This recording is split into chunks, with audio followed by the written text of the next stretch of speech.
Join us on our quick visit to Paris and Matt's personal French onion soup tour. Quick disclaimer, I don't speak French. I will try my best with pronunciations though. After a quick 2-hour ride from London, thankfully without any motion sickness, we arrived in Paris. Finding the metro ticket machines was a bit of an adventure since it was Sunday night and no one was working the counters. But after a little trial and error, we managed to grab 2 48-hour passes. Once we dropped our bags at the hotel, we headed straight to a nearby cafe for a much-needed meal. This is where Matt had his very first French onion soup in France, his favorite dish, in the country that it actually comes from. Safe to say, it didn't disappoint. The next morning, we started things off the right way, popping into a local bakery. The shelves were stacked with crepes, eclairs, meringues, and every kind of pastry you could imagine. Matt went for a chocolate almond pastry, dusted with powdered sugar, while I kept it classic with an eclair and a cappuccino. Chocolate and cream. Almond cream. And they're always like that. It's just wonderful. What is it? It's just wonderful. Oh, it's chocolate eclair. Mm-hmm. I didn't know that. Different than what I'm used to over there. A little bit of chocolate on top. What is it? Little bits of chocolate on top. After breakfast, we headed back to the metro, only to find out our tickets suddenly weren't working anymore. Luckily, the woman at the ticket stand took pity on us and reactivated them. She warned us to keep them away from our cell phones since they can apparently get deactivated this way. Not sure if that's true or not, but we decided not to take any chances and kept them far apart the rest of the trip. We hopped off the metro at the Place de la Concorde, the largest public square in Paris, and a spot that played a big role during the French Revolution. It was at this site that Louis XVI and Marie Antoinette were executed by the guillotine in 1793. Since the Paris Olympics were just a month away, the whole area was buzzing with construction. This square was being transformed into a venue for events like 3x3 basketball, breaking, BMX freestyle, and skateboarding. What really caught my eye near the Place de la Concorde were the plaques along the Rue de Rivoli. There are 10 of them in total, honoring French resistance and Red Cross nurses who lost their lives during the liberation of Paris on August 25, 1944. Some of them were so young, like this one young man who was only 18 years old.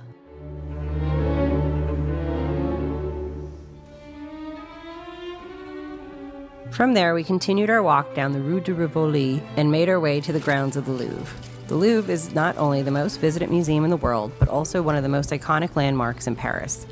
Once a royal palace, it now houses thousands of works of art spanning centuries, from ancient civilizations to the Renaissance.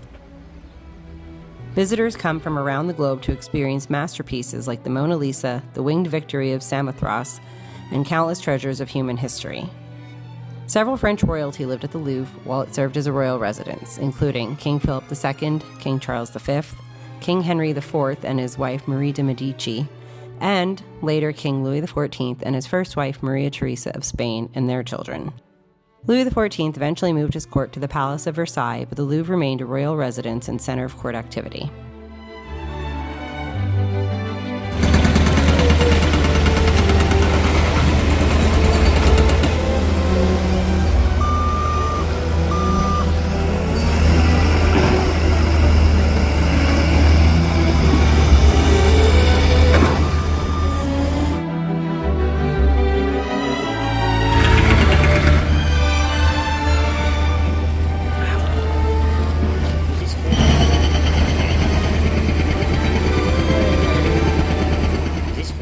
There was some construction happening around the Louvre, probably touch-ups or light renovations with the Olympics right around the corner.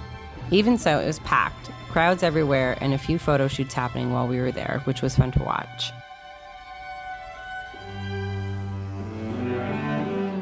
Right outside the museum is the famous glass pyramid, a modern twist against the historic palace and easily one of the most photographed spots in Paris.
After leaving the Louvre grounds, we stumbled across a wine and cheese shop, sadly closed at the time, so we carried on to a nearby cafe for lunch.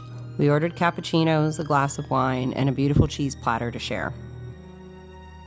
For our meals, I went with the classic Croque, monsieur, while Matt had round 2 of French onion soup.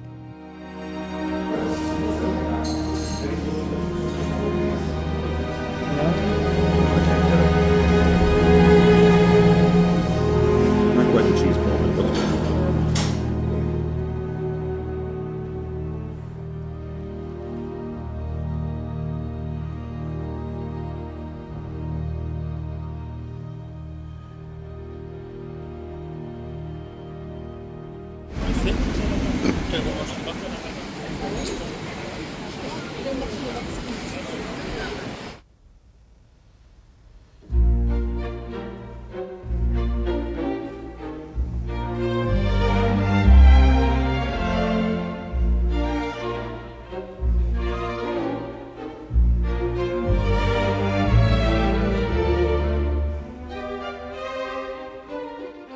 After lunch, we took another walk through the city, this time heading toward our next stop, the Cathedral of Notre Dame.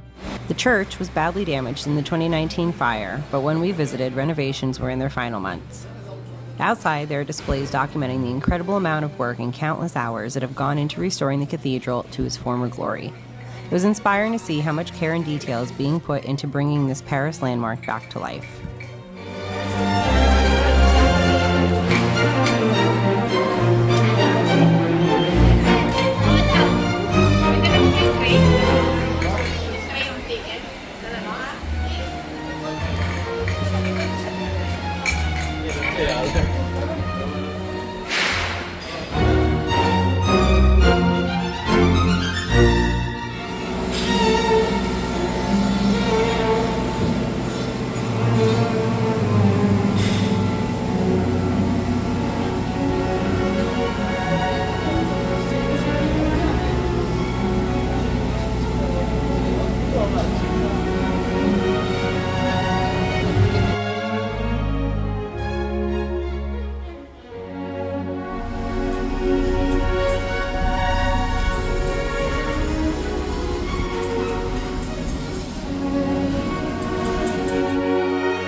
Tucked away in the Latin Quarter is the beautiful church of Saint-Sévérin, one of the oldest surviving churches on the left bank.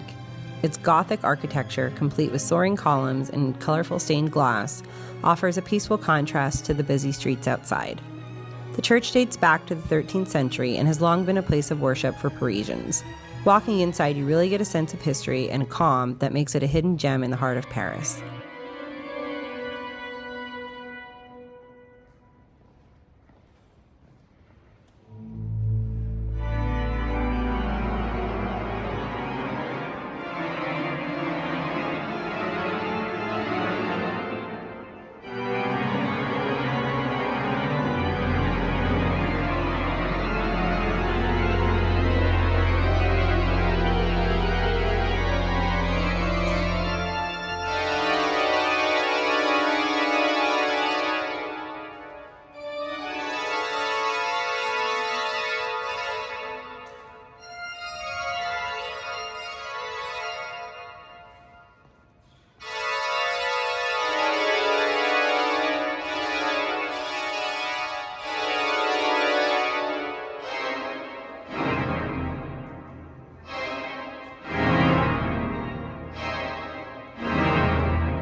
As you explore further, the twisting columns in the choir create a striking, almost tree-like effect that makes the entire space feel alive.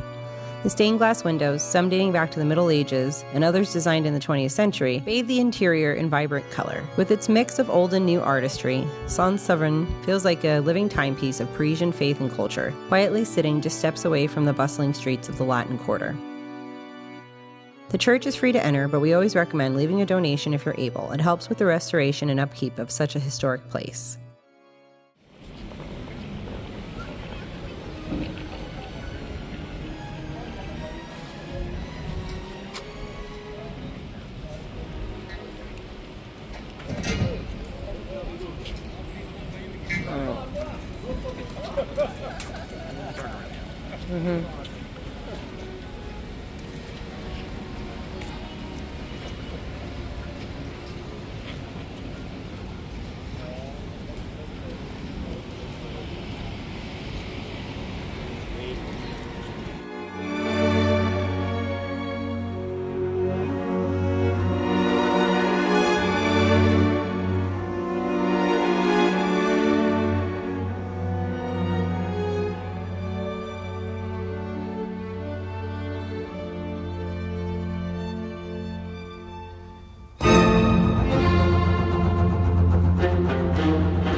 From there, it was time for a walk along the Champs-Élysées. Eventually, we worked up an appetite again and found another cafe. Matt went for French onion soup number 3, while I tried my very first Aperol Spritz and treated myself to a creme brulee. It's not caramelized now.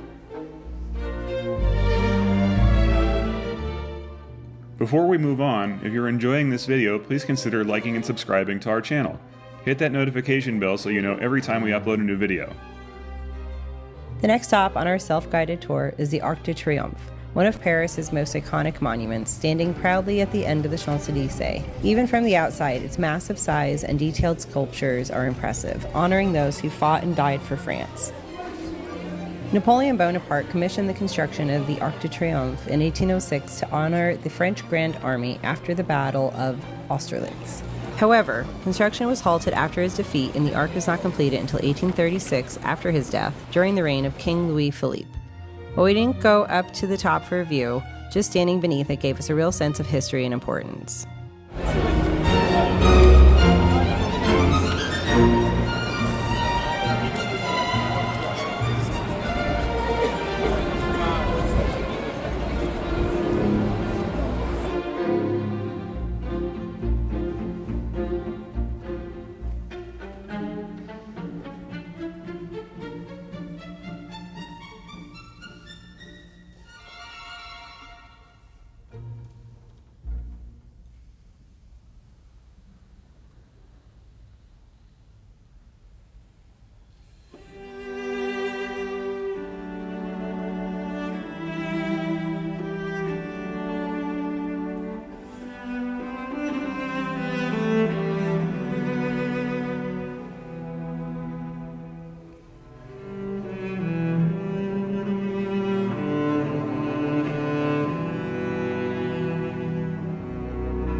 We're at the Eiffel Tower at sunset. I'm just smiling He's just smiling. I don't. He thought it was a photo.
Even though we weren't facing west, it was still beautiful just sitting there and taking in the view of the tower as the sky changed colors.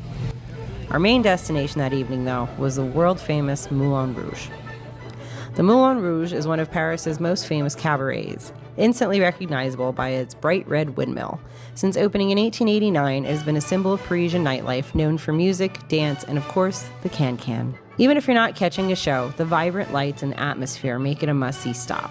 It's suggested to arrive about 45 minutes before your show at the Moulin Rouge, which meant plenty of waiting and shuffling along in line. The good news is there's artwork and memorabilia to check out as you get closer to the theater.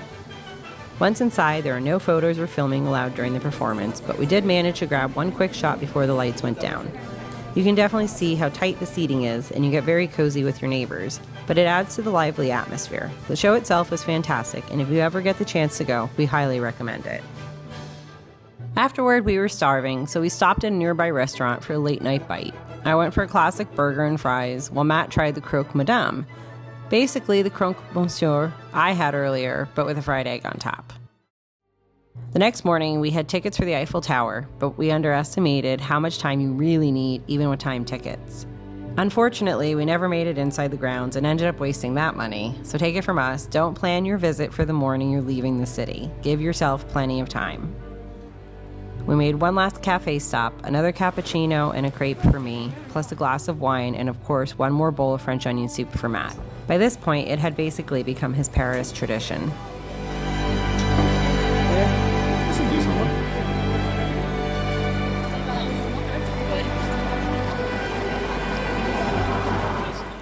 Before heading out, we filmed a quick tour of our room at the Hotel Wallace.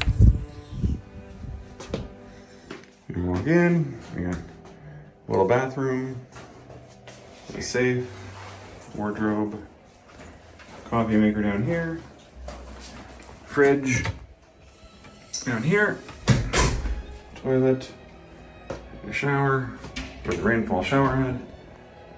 Very nice. Favorite part of the room, I think by far, was the towel warmer. So we got that too. More there, the bathroom area. And walk around the corner. Nice TV, window that opens, and the bed.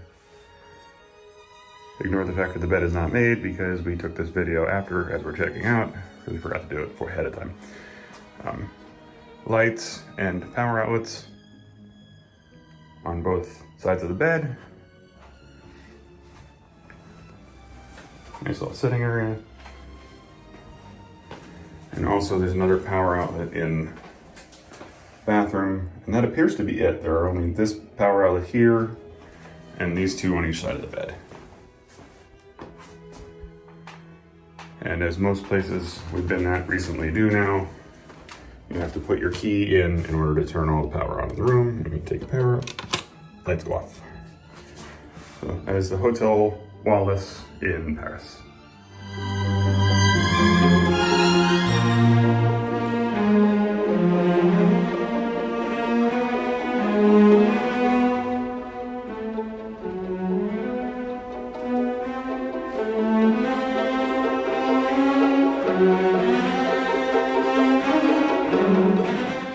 Then one Uber ride later, we were at the airport. Flying first class meant we could use the Sky Priority area, which made the whole check-in process way less stressful and a lot faster than regular lines.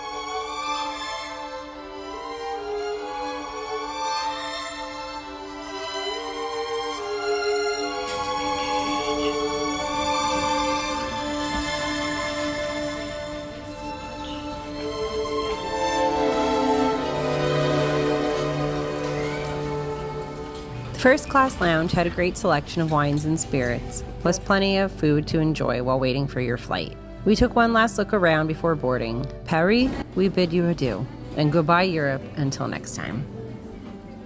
Here's a quick mini seat tour. By this point in the trip, my voice was gone and I was more than ready for a long nap after 9 days of nonstop exploring. We'll share a bit more from this flight in our next video.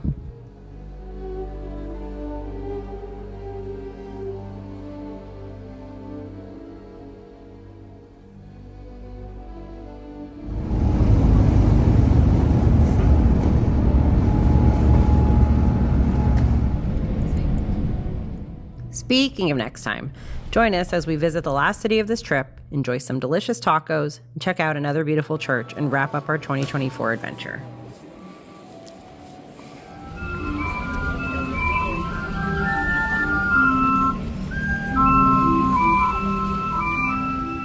Thanks for watching. If you enjoyed this video, please give us a like and consider commenting and/or subscribing. This will help us learn which videos you like best. Also, be sure to follow us everywhere at Greco-Bon.